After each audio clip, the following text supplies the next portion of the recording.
नमस्कार, स्वागत है आप सभी का top 10 daily current affairs series में। आज 23 जनवरी है और आज भी हम रोज़ की तरह ही 10 सबसे महत्वपूर्ण प्रश्नों पर चर्चा करेंगे। इससे पहले हम पहले प्रश्न पर चलें या पिछली वीडियो के अंदर पूछे गए प्रश्न को देखें। आज का वह विचार देख लेते हैं जो हमें मोटिवेट करता हो, और यह विचार है डॉक्टर APJ अब्दुल कलाम का। और इन्होंने कहा था कि सर्वोत्तम व्यक्ति वे नहीं हैं जिन्होंने अवसरों का इंतज़ार किया, बल्कि वह है जिन्होंने अवसरों को अपनाया, जीता और सफल बनाया। यानी कि इसका अर्थ या सार यह निकलता है कि व्यक्ति सफल वही है या सर्वोत्तम वही है जिन्होंने अवसरों का इंतज़ार न करके स्वयं अवसरों का निर्माण किया हो और अपने लक्ष्य को प्राप्त किया हो।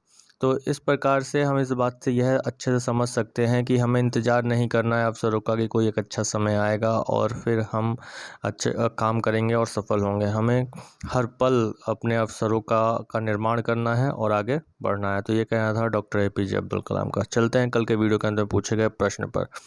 तो कल के वीडियो के अंदर पूछा गया प्रश्न था कि विश्व प्रतिस्पर्धात्मकता सूचकांक में भारत का स्थान क्या है। तो इसका उत्तर होगा 43वां।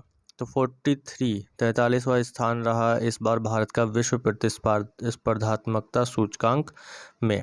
तो इसी के साथ ही चलते हैं आज के अपने पहले प्रश्न पर कि हाल ही में कौन सा देश कोआला जीव को एंडेंजर्ड घोषित करने जा रहा है। भारत, चीन, न्यूजीलैंड, ऑस्ट्रेलिया। तो इसका उत्तर होगा ऑस्ट्रेलिया। हाल ही में ऑस्ट्रेलिया सरकार के पर्यावरण मंत्री ने जानकारी दी है कि सरकार देश के पूर्वी तट पर कोआला को एंडेंजर्ड के रूप में सूचीबद्ध करने का विचार कर रहा है, क्योंकि ऑस्ट्रेलिया के पूर्वी तट की कोआला की संख्या काफ़ी कम हुई है। इसके अलावा यह जीव वर्तमान में विभिन्न चुनौतियों का सामना भी कर रहा है। वर्तमान में ऑस्ट्रेलिया का पूर्वी तट शहरी अतिक्रमण, अंधाधुंध विकास आदि की चपेट में है। इससे यहाँ कोआला की संख्या में काफ़ी कमी भी आई है। उल्लेखनीय है कि वर्ष 2019 और 2020 में न्यू साउथ वेल्स और क्वींसलैंड राज्यों में काफ़ी भयंकर बुश फायर लग गई थी। इससे यहाँ कोआला की लगभग 30% आबादी मर गई। तो वहीं आगे बढ़ें तो हम पाते हैं कोआला क्या होता है। कोआला जो है वो ऑस्ट्रेलिया के जंगलों में वृक्षों पर रहने वाला दुर्लभ प्रजाति का जानवर है। फेंस कोर्लाटिडाए फेंस कोर्लाटिडाए प्रजाति का कोआला आखिरी दुर्लभ जानवर है। मुख्य तौर पर यह पूर्वी और दक्षिणी ऑस्ट्रेलिया के तटवर्ती क्षेत्रों में मिलता है। ऑस्ट्रेलिया की बुश फायर क्या है। वर्ष 2020 में गर्मियों के मौसम में ऑस्ट्रेलिया के जंगलों में भयंकर आग लग गई थी, जिससे बुश फायर की संज्ञा दी गई। इस आग की भयावहता इतनी ज़्यादा थी कि ऑस्ट्रेलिया के प्रधानमंत्री ने तत्कालीन गर्मी के मौसम को ब्लैक समर की संज्ञा दी। ऑस्ट्रेलियाई जंगलों में लगी इस भीषण आग में कई लोग और असंख्य संख्या में वन्यजीव मारे गए थे। भालू सरीखा कोआला प्रजाति पर इस आग का गंभीर असर हुआ था। इसी के साथ ही इस चित्र में आप देख सकते हैं यह कोआला का चित्र है। तो इसी के साथ ही चलते हैं वीडियो के अगले और एक और महत्वपूर्ण प्रश्न पर कि विश्व शरणार्थी दिवस कब मनाया जाता है। 15 जून, 17 जून, 18 जून या 20 जून। तो इसका आंसर होगा 20 जून। हाल ही में 20 जून को विश्व शरणार्थी दिवस मनाया गया। विश्व शरणार्थी दिवस के विषय में देखें तो प्रतिवर्ष 20 जून को संयुक्त राष्ट्र विश्व शरणार्थी दिवस दुनिया भर के शरणार्थियों के दुखों और तकलीफों के संदर्भ में जागरूकता फैलाने के लिए एक महत्वपूर्ण दिवस के रूप में मनाया जाता है। इस दिवस को मनाने का उद्देश्य शरणार्थियों की शक्ति, हिम्मत, दृढ़ निश्चय को स्वीकृति प्रदान करना है। शरणार्थी कौन होते हैं। शरणार्थी वो इंसान होते हैं जिनका उत्पीड़न, युद्ध या हिंसा के कारण अपना देश छोड़कर किसी दूसरे देश में रहने के लिए जाता है और डर के नाते वापस अपने मुल्क लौटना नहीं चाहता है। इसी के साथ ही किसी देश में मौजूद राजनीतिक, धार्मिक और सांप्रदायिक उत्पीड़न के कारण भी लोग शरणार्थी बनते हैं। शरणार्थी संकट के कारण हो सकते हैं संघर्ष, युद्ध, हिंसा, बढ़ती अमीरी गरीबी, आंतरिक अस्थिरता, बाहरी राजनीतिक हस्तक्षेप। इसके अलावा प्राकृतिक प्रकोप जैसे कारण भी शरणार्थी संकट के लिए जिम्मेदार हो सकते हैं। शरणार्थी संकट का असर क्या होता है कि मानवाधिकारों का हनन होता है, मानव तस्करी होती है, पहचान का संकट बनता है, राष्ट्रीय सुरक्षा को खतरा होता है, या वहीं राजनीतिक अस्थिरता, जनसंख्या में वृद्धि, अराजकता, अलगाववाद की समस्या। इसके अलावा शरणार्थियों को रास्ते में कई मुश्किलों का सामना भी करना पड़ता है, जिससे उनकी जान भी चली जाती है। शरणार्थी संकट के लिए कन्वेंशंस की अगर हम बात करें तो 1951 का शरणार्थी कन्वेंशन एक ऐसा अंतर्राष्ट्रीय कानून है जो शरणार्थियों को परिभाषित करता है। तो इसी के साथ ही अगर देखें तो इस कन्वेंशन के मुताबिक इस पर दस्तखत करने वाले देशों पर शरण देने वाले व्यक्तियों के सभी कानूनी सुरक्षा, सहायता और सामाजिक अधिकारों का पालन करना होता है। भारत ने ना तो शरणार्थी कन्वेंशन 1951 पर दस्तखत किए हैं और ना ही शरणार्थी कन्वेंशन से जुड़े 1967 के प्रोटोकॉल पर। तो इसी के साथ ही चलते हैं वीडियो के अगले और एक और महत्वपूर्ण प्रश्न पर। अगला प्रश्न है 21 जून को कौन सा अंतर्राष्ट्रीय योग दिवस मनाया गया? 5वां, 8वां, 7वां या 10वां? तो इसका उत्तर होगा 7वां। हाल ही में 21 जून को 7वां अंतर्राष्ट्रीय योग दिवस मनाया गया है। प्रधानमंत्री नरेंद्र मोदी ने अंतर्राष्ट्रीय योग दिवस पर संबोधन दिया है। इस बार के योग दिवस की थीम योगा फॉर वेलनेस है। अंतर्राष्ट्रीय योग दिवस के बारे में देखें तो 21 जून को पूरे विश्व में अंतर्राष्ट्रीय योग दिवस मनाया जाता है। भारत सरकार द्वारा योग की महत्ता को विश्व में ख्याति दिलाने के उद्देश्य से इस दिवस को वर्ष 2014 में संयुक्त राष्ट्र में प्रस्तावित किया गया था। इसके उपरांत दिसंबर 2014 में वैश्विक स्वास्थ्य और विदेश नीति की कार्यसूची के तहत संयुक्त राष्ट्र में सर्वसम्मति से 21 जून को अंतर्राष्ट्रीय योग दिवस के रूप में मनाए जाने की घोषणा की गई थी। इस दिवस के लिए 21 जून की तारीख का चयन इसलिए किया गया क्योंकि यह दिन उत्तरी गोलार्ध का सबसे लंबा दिन होता है, जिसका दुनिया के कई हिस्सों पर विशेष महत्व है। साथ ही आध्यात्मिक कार्यों के लिए भी यह दिन विशेष महत्व रखता है। दरअसल भारतीय मान्यता के अनुसार आदि योगी शिव ने इसी दिन मनुष्य जाति को योग विज्ञान की शिक्षा देना शुरू किया था, जिसके बाद वे आदि गुरु बने। उल्लेखनीय है कि विश्व का पहला अंतर्राष्ट्रीय योग दिवस 21 जून 2015 को मनाया गया था। योग शब्द की उत्पत्ति संस्कृत के युज शब्द से हुई है, जिसका मतलब जोड़ना, एकीकरण करना या बांधना होता है। इसी के साथ ही देखें तो आध्यात्मिक स्तर पर जुड़ने का अर्थ है आत्मा का सार्वभौमिक चेतना से मिलना। वहीं व्यवहारिक स्तर पर योग को शरीर, मन और भावनाओं को संतुलित करने तथा तालमेल बनाने का एक साधन माना जाता है। ज्ञातव्य है कि भारत में तो योग की शुरुआत करीब 10,000 साल पहले की गई थी। वैदिक संहिताओं के अनुसार सप्त ऋषियों में से एक अगस्त्य मुनि ने भारत में योग को जनजीवन का हिस्सा बनाने की दिशा में काम किया था। ईसा पूर्व 2वीं सदी में भारतीय महर्षि पतंजलि ने पतंजलि योग सूत्र पुस्तक लिखी। यह आधुनिक योग विज्ञान की अति महत्वपूर्ण रचना मानी जाती है। यूनेस्को द्वारा 2016 में योग को मानवता की अमूर्त सांस्कृतिक विरासत की सूची में अंकित किया गया था। तो इसी के साथ ही चलते हैं अगले और एक और महत्वपूर्ण प्रश्न पर कि भारत 2020 में एफडीआई प्राप्त करने वाला देश बना। तीसरा, दूसरा, 5वां या 7वां? तो इसका आंसर होगा 5वां। संयुक्त राष्ट्र की रिपोर्ट के अनुसार भारत ने 2020 में प्रत्यक्ष विदेशी निवेश में 64 बिलियन डॉलर प्राप्त किए। भारत दुनिया भर में एफडीआई प्रवाह का 5वां सबसे बड़ा प्राप्तकर्ता बन गया है। विश्व निवेश रिपोर्ट 2021, जिसे संयुक्त राष्ट्र ने अभी जारी किया है, वर्ल्ड इन्वेस्टमेंट रिपोर्ट 2021 व्यापार और विकास पर संयुक्त राष्ट्र सम्मेलन द्वारा जारी की गई है। इस रिपोर्ट के अनुसार वैश्विक एफडीआई प्रवाह कोविड-19 महामारी से बुरी तरह प्रभावित हुई है। 2020 में एफडीआई प्रवाह 2019 के 1.5 ट्रिलियन डॉलर से 35% घटकर 1 ट्रिलियन अमेरिकी डॉलर हो गया है।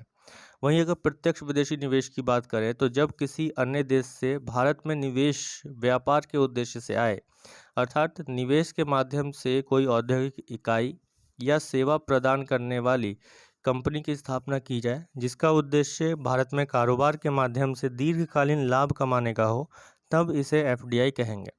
एफडीआई मुख्यतः दो प्रकार की होती है, ग्रीनफील्ड एफडीआई और ब्राउनफील्ड एफडीआई। ग्रीनफील्ड एफडीआई यदि एक विदेशी कंपनी निवेश के माध्यम से पूर्णतः नए औद्योगिक इकाई की स्थापना करे तो उसे ग्रीनफील्ड एफडीआई कहते हैं। वहीं ब्राउनफील्ड यदि विदेशी निवेश भारत में उपस्थित पहले से कार्यरत किसी कंपनी में हो तब ऐसे में एफडीआई को ब्राउनफील्ड एफडीआई कहते हैं। तो इसी के साथ ही चलते हैं अगले और एक और महत्वपूर्ण प्रश्न पर कि हाल ही में भारत और किस देश ने हाइड्रोजन टास्क फोर्स लॉन्च किया है? अमेरिका, फ्रांस, जापान या दक्षिण कोरिया? तो इसका उत्तर होगा America. US India strategic partnership forum के अनुसार भारत और अमेरिका ने स्ट्रेटेजिक क्लीन एनर्जी पार्टनरशिप के तहत एक हाइड्रोजन टास्क फोर्स शुरू किया है जो भारत के ऊर्जा सुरक्षा प्रयासों को बढ़ावा देगा। किफ़ायती हाइड्रोजन समाधान प्राप्त करने के लिए एक मंच के रूप में कार्य करने के उद्देश्य से US India hydrogen task force का गठन किया गया। यह कम या शून्य कार्बन हाइड्रोजन प्रौद्योगिकियों और तैनाती को बढ़ाकर ऊर्जा सुरक्षा और लचीलापन बढ़ाने का प्रयास करेगा। तो इसी के साथ ही अगला और एक और महत्वपूर्ण प्रश्न कि एम योगा ऐप किसके द्वारा लॉन्च किया गया? नरेंद्र मोदी, डॉक्टर हर्षवर्धन, धर्मेंद्र प्रधान या इनमें से कोई नहीं? तो इसका आंसर होगा नरेंद्र मोदी। प्रधानमंत्री नरेंद्र मोदी ने योग के अंतर्राष्ट्रीय दिवस के अवसर पर एम योगा ऐप लॉन्च किया और योग से सहयोग तक का मंत्र दिया। यह ऐप आधुनिक तकनीक और प्राचीन विज्ञान के फ्यूजन का एक बेहतरीन उदाहरण है। इस ऐप को विश्व स्वास्थ्य संगठन के सहयोग से लॉन्च किया गया। एम योगा ऐप को वैज्ञानिक, साहित्यिक और व्यापक अंतर्राष्ट्रीय विशेषज्ञ परामर्श प्रक्रियाओं की समीक्षा द्वारा विकसित किया गया। इसे WHO और आयुर्वेद, योग और प्राकृतिक चिकित्सा, यूनानी सिद्ध और होम्योपैथी मंत्रालय यानी कि आयुष मंत्रालय के सहयोग से विकसित किया गया था। तो इसी के साथ ही अगला और एक और महत्वपूर्ण प्रश्न कि हाल ही में इब्राहिम राइसी किस देश के राष्ट्रपति बने? इराक, ईरान, जॉर्डन या कजाकिस्तान? तो इसका उत्तर होगा ईरान। इब्राहिम राइसी ईरान के नए राष्ट्रपति बन गए हैं। इब्राहिम राइसी को एक रूढ़िवादी नेता माना जाता है। वे राष्ट्रपति के रूप में हसन रूहानी की जगह लेंगे। वे वर्तमान में ईरान के मुख्य न्यायाधीश भी हैं। ईरान की बात करें तो ईरान एक इस्लामिक स्टेट है। यह पश्चिम एशिया में स्थित है। इसका क्षेत्रफल 16,48,195 वर्ग किलोमीटर है। इसकी सीमाएं Armenia, Azerbaijan, Turkmenistan, Afghanistan, Pakistan, तुर्की और इराक से लगती है। ईरान की जनसंख्या लगभग 83 मिलियन है। इसमें लगभग 89% लोग शिया मुस्लिम हैं। ईरान की राजधानी तेहरान में है और इसकी मुद्रा ईरानी रियाल है। तो चलते हैं वीडियो के अगले और कोई महत्वपूर्ण प्रश्न पर कि किस देश ने हरित हाइड्रोजन पहल शिखर सम्मेलन की मेजबानी की है? भारत, अमेरिका, फ्रांस, सऊदी अरब? तो इसका उत्तर होगा भारत। भारत हरित हाइड्रोजन पहल पर 2 दिवसीय शिखर सम्मेलन की मेजबानी की भारत ने। यह शिखर सम्मेलन 22 जून को शुरू किया गया जिसमें ब्रिक्स राष्ट्र भी शामिल हुए। यह प्रतिष्ठित कार्यक्रम अपनी ग्रीन हाइड्रोजन पहलों और विचारों को साझा करने के लिए एक मंच प्रदान करता है। इस ऑनलाइन कार्यक्रम की मेजबानी भारत के सबसे बड़े बिजली उत्पादक एनटीपीसी द्वारा की गई। हाइड्रोजन के विभिन्न प्रकार क्या हैं इस पर अगर हम देखें तो हाइड्रोजन जो जीवाश्म ईंधन से उत्पन्न होता है उसे ग्रे हाइड्रोजन कहा जाता है। जो कार्बन कैप्चर और भंडारण विकल्पों के साथ जीवाश्म ईंधन से उत्पन्न होता है उसे नीला हाइड्रोजन कहा जाता है। दूसरी ओर ग्रीन हाइड्रोजन पूरी तरह से अक्षय ऊर्जा स्रोतों से प्राप्त होता है। ग्रीन हाइड्रोजन पर्यावरण के अनुकूल है क्योंकि इसके उपयोग से शून्य उत्सर्जन होता है। यह एक स्वच्छ जलने वाला अणु है जो लोहा और इस्पात, रसायन और परिवहन जैसे क्षेत्रों को डीकार्बनाइज कर सकता है। ग्रीन हाइड्रोजन स्वच्छ विद्युत गतिशीलता की ओर परिवर्तन में भी मदद करेगा और ऊर्जा भंडारण के लिए खनिजों और दुर्लभ पृथ्वी तत्व आधारित बैटरी पर निर्भरता को कम करने में मदद करेगा। तो इसी के साथ ही अगला और एक और महत्वपूर्ण प्रश्न कि देश का पहला दिव्यांग खेल केंद्र कहाँ खोला जाएगा? पटना, इंदौर, अहमदाबाद या इम्फाल? तो इसका आंसर होगा अहमदाबाद। केंद्रीय सामाजिक न्याय और आधिकारिक मंत्री श्री थावरचंद गहलोत ने खेल में दिव्यांगजनों के हित और पैरा ओलंपिक में उनके अच्छे प्रदर्शन की दिशा में काम करने के लिए देश भर में दिव्यांग खेल केंद्र स्थापित करने की घोषणा की है। इस तरह का पहला केंद्र अहमदाबाद शहर में खुलेगा। यह घोषणा उन्होंने गुजरात में सामाजिक अधिकारिता शिविर और वर्चुअली संबोधित करते हुए की गई थी। यह घोषणा उन्होंने गुजरात में सामाजिक अधिकारिक शिविर को वर्चुअली संबोधित करते हुए की गई थी।